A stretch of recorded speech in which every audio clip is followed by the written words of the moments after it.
godaan cobaan sebelum menikah maupun sesudah menikah? Apakah godaan dan cobaan sebelum menikah maupun mana? Apa pertanyaannya? Apakah godaan dan cobaan sebelum menikah? Sebelum menikah menengok anak gadis orang. Kalau udah menikah menengok bini orang. Banyak orang-orang yang berselingkuh waktu ditanya, kenapa kau berselingkuh? Apa jawaban dia? Lebih berselera menengok bini orang daripada bini sendiri. Ini penyakit ini. Ini penyakit psikologis. Itulah kenapa perempuan disuruh menutup wajahnya. Jangan ejek perempuan bercadar. Kenapa? Karena bercadar itu sunnah. Tapi yang tak bercadar pun tidak apa-apa, bukan berarti dosa haram. Karena kalau bercadar wajib berarti tak bercadar haram. Bercadar, yang mau bercadar silakan. Yang tak mau bercadar ya tak apa-apa. Tapi jangan bersolek berlebih-lebihan di muka laki orang.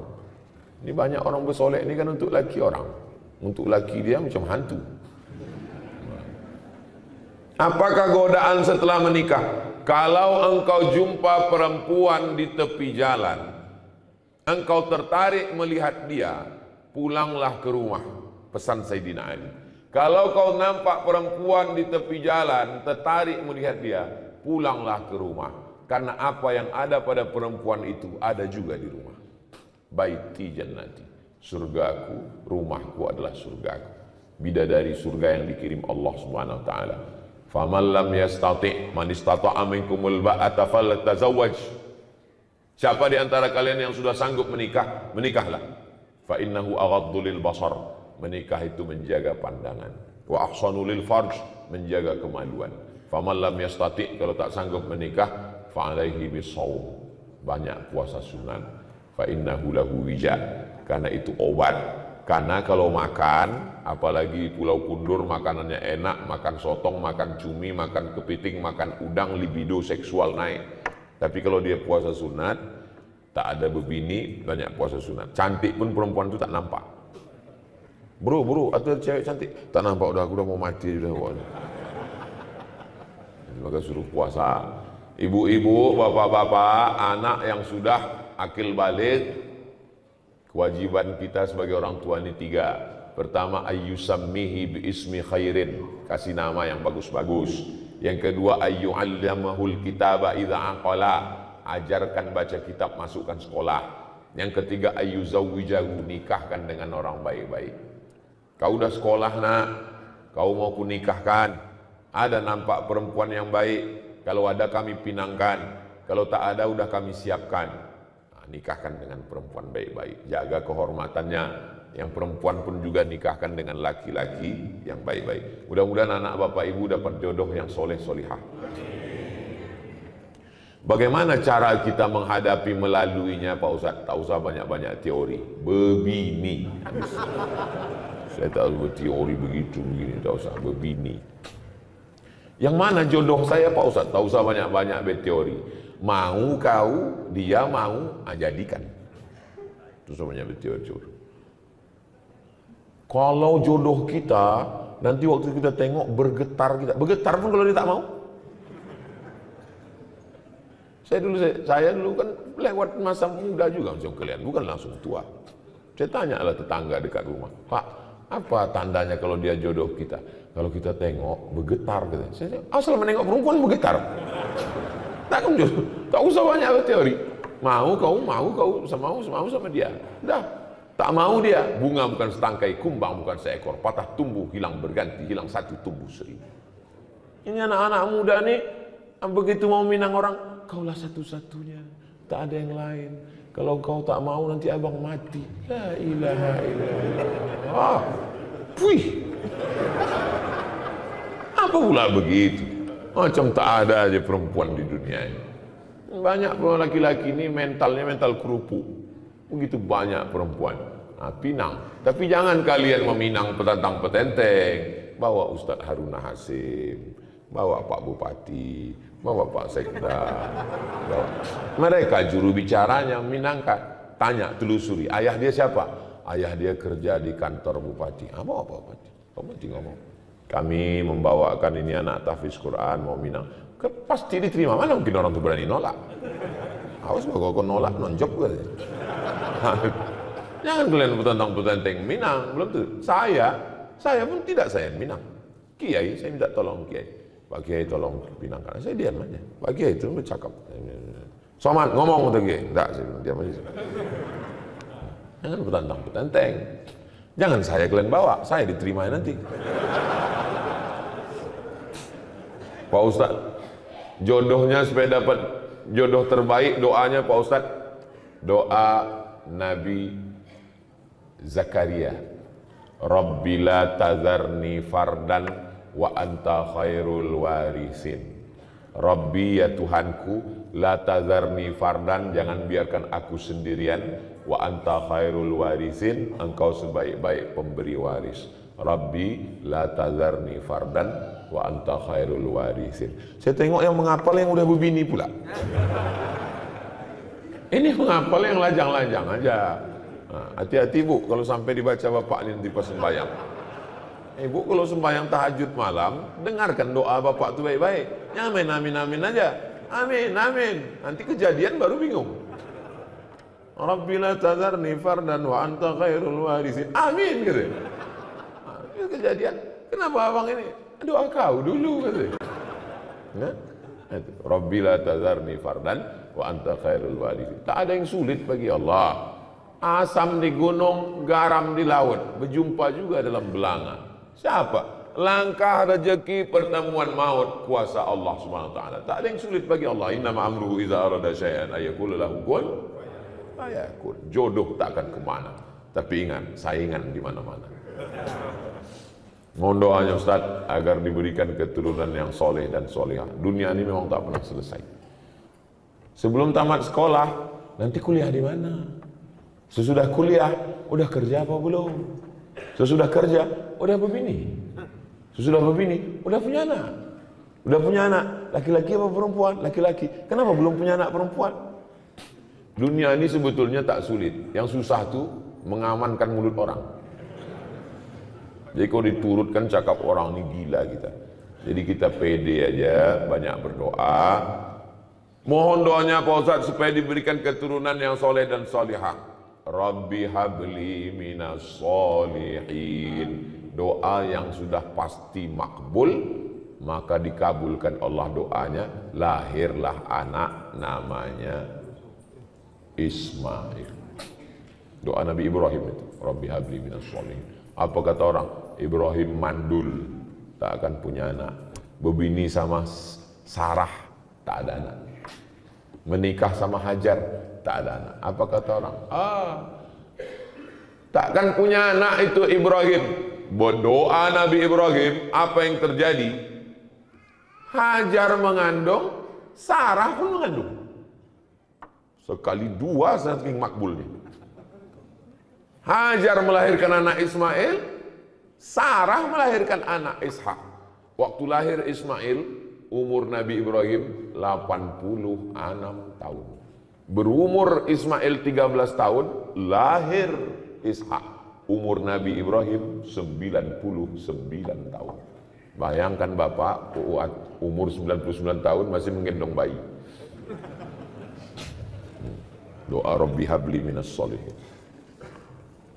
Sebenarnya mana kita belajar sebenarnya dan mana kita belajar adab. Tak jarang di luar sana banyak manusia sudah menempuh pendidikan tinggi tapi minim adab. Tak jarang juga para guru ngaji yang kadang tak pandai menjaga perasaan orang lain dalam ini menyindir saya nih.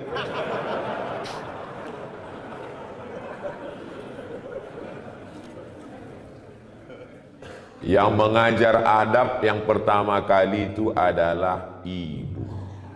Ini saya duduk di atas nih. Duduk di atas dikasih kursi ini. Dalam lubuk hati yang paling dalam tetap merasa bersalah. Kau salah Somad, kau salah Somad, kau salah Somad. Kenapa?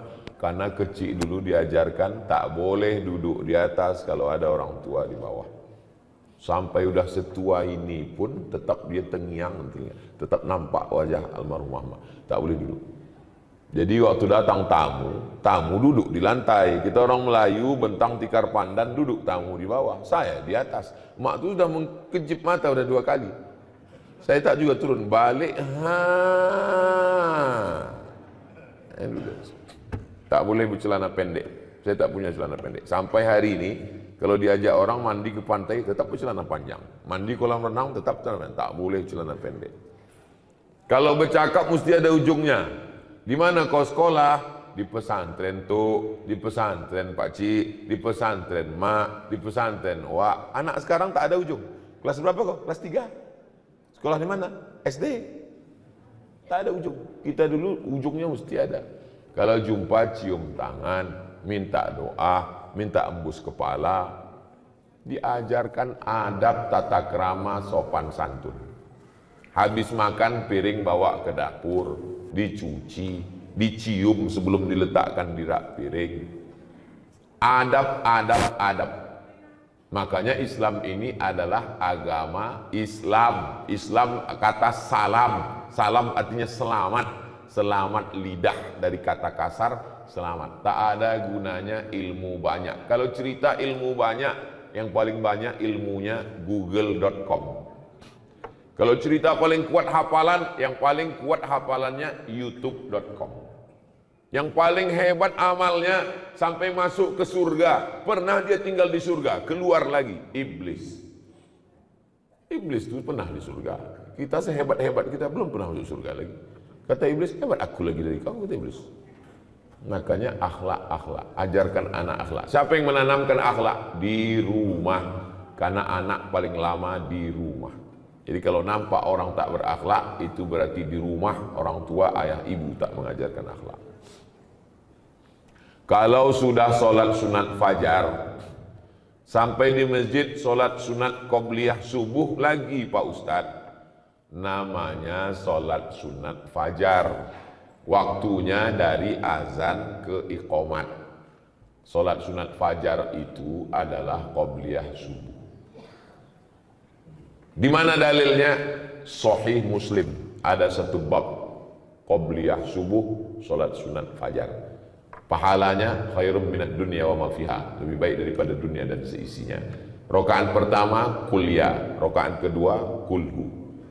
Usolli sunnatal fajri raka'ataini. Usolli sunnatas subhi raka'ataini qabliyatan lillahi ta'ala. Salat sunat fajar sama dengan qobliyah subuh, podo, samo, sami mawon. Jadi kalau saya sudah salat sunat fajar di rumah, ke masjid, tahiyatul masjid. Habis tahiyatul masjid dulu, karena sudah qobliyah. Qobliyah itu setelah azan, tak ada qobliyah sebelum azan. Kalau ada orang salat qobliyah sebelum azan, tidak sah. Maka setelah azan baru qobliyah. Karena qobliyah setelah masuk waktu sholat. Qobliyah subuh, qobliyah zuhur, qobliyah jumat, qobliyah maghrib, qobliyah isya, semuanya setelah azan. Apa beda sholat sunat fajar dengan sholat qobliyah subuh? Sama. Assalamualaikum Pak Ustaz. Waalaikumsalam. Bagaimana hukumnya orang datang ke masjid, sedangkan ada sebagian mengatakan tak boleh, sedangkan kita mau belajar? Mungkin maksud dia bagaimana hukumnya perempuan datang ke masjid. Mungkin itu maksudnya. Perempuan datang ke masjid, perempuan lebih baik sholat dalam pekarangan, lebih baik sholat dalam rumah, lebih baik sholat dalam kamar, lebih baik sholat dalam tempat yang sempit. Ini hadis satu. Hadis yang kedua, la tamna'u ima Allah masajidallah. Jangan larang hamba Allah datang ke masjid. Hadisnya bertolak belakang. Yang satu mengatakan lebih bagus di rumah, yang satu mengatakan jangan larang ke masjid. Datang Imam Nawawi membahas dua hadis yang ikhtilaf ini. Kesimpulannya, kalau keadaan aman, di dalam masjid ada pengajian, tidak menimbulkan fitnah, boleh perempuan ke masjid. Pulau Kundur ini aman atau tak aman? Aman. Ibu tadi kemari ada dicegat tentara Israel? Tak ada. Ada datang Godzilla menangkap dari laut? Tak ada. Aman. Tidak menimbulkan fitnah. Sudah tahu masjid itu sunyi, imamnya cuma sendiri imam. Datang perempuan, tak boleh menimbulkan fitnah. Nah, tapi kalau aman, laki-laki banyak, maka perempuan boleh ke masjid. Apakah istri Nabi ke masjid? Ya, mana dalilnya? I'takafa Rasulullah sallallahu alaihi wasallam fil ashril awakhir min Ramadan, thumma i'takafa azwajuhu min ba'di. Nabi i'tikaf 10 hari di bulan Ramadan, setelah Nabi meninggal istrinya i'tikaf. Apa pelajaran dari situ? I'tikaf 10 hari 10 malam aja boleh, apalagi yang 10 menit. Yang 10 hari 10 malam aja boleh, apalagi yang 10 menit. Tetap dengan syarat dan ketentuan berlaku. Jangan sampai ke masjid pakai Honda, pakai sepeda motor, pakai celana legging sempit. Banyak atuk-atuk masuk parit menengok itu. Jangan ke masjid pakai minyak wangi terlampau harum. Masuk dia dari pintu, baunya sampai ke imam. Hilang ayat imam itu 1 halaman. Saya merasa banyak kesalahan terhadap suami. Bagus. Saya sudah sering minta maaf. Suami sudah maafkan. Tapi saya tetap saja merasa bersalah. Di sini saya tanyakan, apakah yang saya lakukan supaya perasaan saya tenang? Merasa bersalah padahal tak salah, itu kerja setan. Merasa berdosa padahal tak dosa, kerja setan. Merasa beramal padahal belum beramal, itu juga kerja setan. Saya sudah membocorkan SOS, standar operasional setan. Kalau menurut Allah benar, menurut Rasulullah benar, menurut ulama benar, jangan merasa bersalah. Aku sudah minta maaf, aku sudah amanah, menjaga keluarga, menjaga anak-anak, tanya suami. Kau sudah memaafkan saya bang?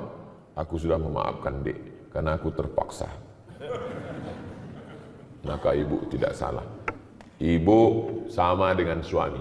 Al-mu'minun suami, wal mu'minat istri, ba'duhum awliya'u ba'd. Mereka saling tolong menolong menjaga keluarga. Ya'muruna bil ma'ruf, mengajak anak keluarga berbuat baik. Wa yanhauna 'anil munkar, melarang buat munkar. Kau jangan selingkuh bang, kau jangan dilarikan pelakor, kau jangan buat macam-macam. Ini ku siapkan kain kalau mau pergi, ini baju koko, ini tasbih banyak berzikir, ini sholat jangan sampai tinggal. Kalau bapak dapat istri begitu, disiapkannya kain, baju koko, diingatkannya sembahyang tinggal di mana, pulang jam berapa, jalan sama siapa, sesungguhnya bapak sudah dikirimkan bidadari surga sebelum bapak mati. Kalau dapat istri model begini, jangan dikubur sebelum meninggal. Kalau kita mengkodok solat, mana yang didulukan, kodok dulu apa solat sunat rawatib dulu? Habis solat maghrib, habis solat zuhur nanti, usolli fardhu zuhri arba'a raka'atin qada'an qada'. Qada' hukumnya wajib, rawatib hukumnya sunnat. Zakat hukumnya wajib, sedekah hukumnya sunnat. Ketemu yang wajib dengan yang sunat, mana didudukan? Dulukan yang wajib. Tapi kalau saya qada' terus Pak Ustadz, saya tidak ba'diyah lah. Apa pula halangannya qada'? Bukan berat qada' itu. Kita hitung 1 rakaat itu berapa menit. Tunggu ya, paskan dulu detiknya. Allahu Akbar kabira walhamdulillahi katsiran wa subhanallahi bukratan wa asila wajjahtu wajhiya alladhi fatara as-samawati wal arda hanifan musliman wa ma ana minal musyrikin inna salati wa nusuki wa mahyaya wa mamati lillahi rabbil alamin la syarika lahu wa bidzalika umirtu wa ana minal muslimin. Bismillahirrahmanirrahim. Alhamdulillahi rabbil alamin arrahmanir rahim maliki yaumiddin iyyaka na'budu wa iyyaka nasta'in ihdinas siratal mustaqim siratal ladzina an'amta 'alaihim ghairil maghdubi 'alaihim waladdallin amin. Bismillahirrahmanirrahim. Qul huwallahu ahadun illahus samad lam yalid walam yulad walam yakul lahu kufuwan ahad. Allahu akbar subhana rabbiyal azim wa bihamdi subhana rabbil azim wa bihamdi subhana rabbil azim wa bihamdi. Sami Allahu liman hamidah rabbana lakal hamdu mil'us samawati mil'ul ardi mil'u ma syi'ta min syai'in ba'du. Allahu akbar subhana rabbil a'la wa bihamdi subhana rabbil a'la wa bihamdi subhana rabbil a'la wa bihamdi. Allahu akbar rabbighfirli warhamni wajburni warfa'ni warzuqni wahdini wa'afini wa'fu anni. Allahu akbar subhana rabbil a'la wa bihamdi subhana rabbil a'la wa bihamdi subhana rabbil a'la wa bihamdi. Pas 1 menit. 1 menit 1 rakaat. 4 rakaat 4 menit. Tambah ba'diyah 2 rakaat. Cuma 6 menit salat. Siapa bilang sholat itu berat? Nonton bola 60 menit. Perpanjangan waktu, dibohongi pula sama wasit. Kenapa tahan? Scroll 60 menit, kenapa tahan? Qadha cuma 4 menit, tak tahan. Berhasil setan. Apakah saya salah jika saya berpihak kepada mereka yang lemah, padahal mereka salah? Udah lemah, salah pula lagi. Pula kita berpihak kepada orang yang salah. Betul kata Allah, betul kata Rasulullah, betul kata ulama, lemah dia, kita tolong. Unsur akhaka, tolong saudaraku, zaliman au mazluman, yang zalim maupun yang dizalimi. Kalau yang dizalimi kami tolong, kami tahu cara menolongnya. Yang dizalimi kami tolong. Tapi kalau yang menzalimi, macam mana kami menolongnya? Tahan tangannya. Orang yang mau menzalimi, memukul, menganiaya, tahan tangannya. Begitu cara menolong orang. Tolong saudaramu yang menzalimi maupun yang dizalimi. Jangan diam menengok orang teraniaya. Saya jalan bawa mobil, nyetir sendiri. Saya tengok ada satu anak diletakkan di atas parit. Di atas parit ini ada papan. Anaknya berdiri, dilempar sama 2 orang anak pakai batu. Turun saya dari mobil, saya tengok lama. Saya tengok anak yang dilempar. Habis itu rupanya lama-lama 2 anak ini sadar, ditengoknya saya. Tengoknya saya, ketakutan. Saya bilang, kau berdua bawa ayah kau sini, aku pijak batang lehernya. Kalau sekali lagi tertangkap kau menganiaya, membuli anak-anak ini, habis kalian gua. Saya paling pantang menengok orang, membuli orang. Baik anak-anak maupun orang dewasa. Tak boleh menganiaya orang, tak boleh menzalimi orang. Maka kalau kita menengok ada, walaupun hal kecil remeh-temeh, banyak orang, itu anak-anak biasa. Itu sudah membunuh mental dia. Berapa banyak anak-anak bunuh diri gara-gara mentalnya diejek, diolok, mengadu sama maknya, ngadu sama ayah. Memang begitu anak-anak. Jangan, anak-anak ini mesti kita bela. Anak saya, keponakan saya, itu ditanya. Ada kawan di kelas itu yang ngejek-ngejek, ngolok-ngolok, ada? Tak ada. Kalau ada mengejek, balas. Mana boleh kita balas ejek? Boleh. Disentilnya telinga kau, cabut telinga dia. Yang dibiarkan anak kita diolok-olok orang. Apakah saya membatasi pergaulan suami? Kalau suami berkawan sama peminum khamar, pecandu narkoba, ibu jangan diam. Jadi bagaimana kami bersikap kalau suami saya nih Pak Ustadz sering berkawan, mabuk-mabuk, sakau-sakau, pecandu narkoba? Sebentar ya.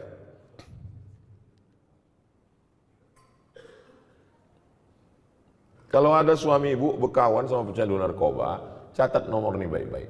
0813 11 44 2193, nomor BNN, Badan Narkotika Nasional. Sekarang mungkin ibu belum tertarik untuk menulisnya, tapi nanti kalau ingat, cari ceramah saya di Masjid Hijir Ismail di menit yang pokoknya pas di ujung-ujung pas tanya jawab. Hubungi BNN, suruh tangkap. Karena kalau ibu menasehati, janganlah bang pakai narkoba bang. Oh dia amuknya ibu, tangkap dia. Sesudah tangkap, jenguk. Insya Allah, udah menangis darah dia. Biar agak-agak 3 malam. Orang kalau tidak dikasih efek jerah, kalau tidak shock terapi, dia tak akan takut. Nah, mesti begitu. Nanti kalau ada orang yang mengeluh suaminya, suami pecandu narkoba, suami pejudi, suami ini, suami jahat, suami nakal, segala macam. Insya Allah kalau pakai jurus saya ini, gimana suaminya bu? Alhamdulillah Pak Ustadz sudah ditangkap. Tak mampan lagi nasihat zaman sekarang. Bagaimana dengan perempuan yang tidak berjamaah subuhnya, tapi mau melaksanakan sholat sunat isyraq di rumah? Di rumah itu usahakan ada namanya musolla al-bait. Musolla al-bait dalilnya Nabi datang bertamu ke rumah sahabat. Setelah makan Nabi bertanya, aina turidu an usolli? Di mana kamu mau saya sholat di rumahmu?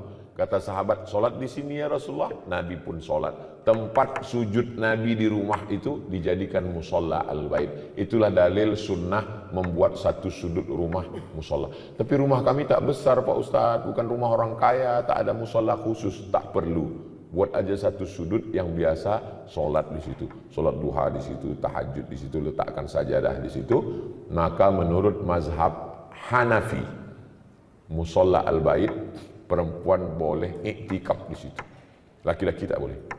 Laki-laki mesti di masjid. Perempuan yang berat, ada anak kecil, kesulitan, kesusahan, dia boleh iktikaf di situ dan dia boleh sholat sunat isyraq. Ya bagi yang berat. Karena sholat sunat isyraq mesti di masjid. Nah, oke, dia sholat di situ. Habis itu dia berzikir baca Quran sampai masuk waktu jam 6.11. Habis itu baru dia selanjutnya ada aktivitas-aktivitas. Hilang pula pertanyaan yang tadi yang kertas itu ada. Saat ini saya sedang dilema, sudah lama menantikan momen pencerahan dari Ustaz. Saya merupakan salah satu anggota dari Ormas Islam. Suatu ketika terdengar kabar tak sedap bahwa atasan kami melakukan sebuah tindakan kemungkaran, memakai uang umat untuk hal pribadi, tapi adanya musyawarah. Sampai suatu hari kami beberapa anggota yang dapat dipercaya melakukan interogasi. Akhirnya memang terkuak bahwa dia menggunakan uang untuk keperluan pribadi tanpa ada campur tangan dari pihak bahkan keluarganya tak tahu menau. Saat itu pula secara tak langsung kami bilang kepada dia agar seharusnya uang itu diganti, namun dia malah berdalil ini seakan-akan enggan untuk mengganti. Alasan lain kenapa kami enggan untuk melaporkan ini kepada pihak adalah alasan keluarganya takut menanggung malu akibat dari perbuatannya, juga untuk menjaga citra baik agama Islam. Mulai saat ini saya secara pribadi sudah benci dengan dia. Saya sudah berusaha dengan hati maupun perkataan, bahkan sampai saat ini ketika melihat hati ini terberi geram, tak mau datang. Ditambah lagi sampai saat ini masih berlanjut isu dia kerap melakukan kecurangan. Seperti yang Ustaz sampaikan, kita begitu membara berapi-api, kita yang mencari kelakuan bejat Zionis Israel berada di Palestina. Tapi ketika melihat kemungkaran di depan mata kita diam. Laporkan ke polisi. Kalau mau ganti, kalau takut melaporkan Fir'aun ini ke polisi, ganti duit yang hilang itu. Karena itu duit umat. Duit masjid, duit ormas, itu duit umat. Pertanggungjawabannya kepada umat. Kalau tak mau melaporkan dia karena menjaga nama baik, ganti duit. Tapi kalau tak sanggup mengganti, lapor ke polisi. Akan disita barang dia untuk mengganti duit itu. Ustadz, sekretaris kita memakai duit. Melaporlah wakil saya ke saya. Dekat rumah mak saya ketua, ini wakil saya, sekretaris memakai. Berapa dipakainya? 45 juta. Saya bilang, lapor ke polisi, penjarakan dia. Malulah kita Pak Ustadz, begitu begini, nanti kami ini. Pergi saya ke kamar, saya ambil duit. Ini 45, masukkan ke kas, mengganti si hantu belau setan laknatullah alaih. Keluarkan dia dari pengurus, jangan masukkan lagi. Kalau mau, ganti pakai duit pribadi. Kalau tidak, laporkan ke polisi. Jangan diam. Kalau takut melaporkannya, laporkan ke saya. Nanti datang, jumpai saya. Biar saya melaporkan ke Pak Kapolres. Lengkap dengan KTP semuanya. Biar saya melaporkan ke Pak Kapolres. Biarlah saya terlambat pulang nanti agak 1 jam. Yang didiamkan. Kenapa didiamkan? As-sakitu 'anil haq, diam melihat kemungkaran, setan akhras, setan bisu. Di dalam Islam ini ada namanya akhlak, tapi juga ada namanya hukum. Pencuri, as-sariqu was-sariqatu faqta'u aydiyahuma, potong tangannya. Pezina, az-zaniyatu faz-zani fajlidu kulla wahidin minhuma mi'ata jaldah, cambuk 100 kali kalau belum berbini. Kalau sudah berbini, farjumuhumal battah, lempar batu sampai mati. Islam ini bukan cuma akhlak, Islam ini ada hukum. Untung syariat Islam tak dilaksanakan. Kalau dilaksanakan syariat Islam tak betangan kau bilang. Masih syukur aku masih mau pakai hukum polisi, kau cuma di penjara. Apa pula malu kepada agama Islam? Ini buktinya dia terus melakukan kecurangan. Ini kertas-kertas ini saya simpan, saya bawa balik. Karena kalau tak saya bawa balik, tinggal di sini tanya, tulisan siapa tadi itu?